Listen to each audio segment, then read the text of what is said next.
हे पहा मित्रांनो, आज आपल्याकडं दिवसपाळी लाईट नाही आहे, रात्रपाळीची लाईट आहे, पण रात्री थंडी खूप असल्यामुळे आपण काही मोटर चालू करू शकलो नाही आहे. आणि आपल्याकडे सोलार आहे 5.5 HP JKचं सोलार आहे 5.5 HP. मला कुठल्या कंपनीचा हे करायचं नाही आहे, परंतु सर्वांनी सौर ऊर्जा घेतली तर फायद्याची होईल.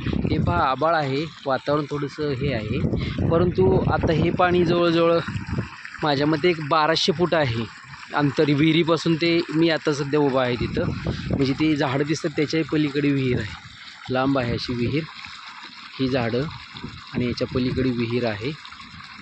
याच्या पलीकडे 1200 फुटाच्या आसपास एक अंतर आहे विहिरीचं, आणि हे सध्या चालू असलेलं पाणी बघा, इतकं प्रेशर मारते. ढगाळ वातावरण आहे, 7.5 HP आहे.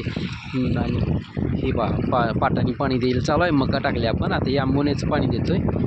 आणि सर्वांनी घेतलेली मका फायद्याची आहे. सोलार म्हणजे कशावरती अवलंबून राहावं लागणार नाही. ढगाळ वातावरण असू द्या, वारं सुटतं आहे थोडंसं, पण छान रिझल्ट छान आहे.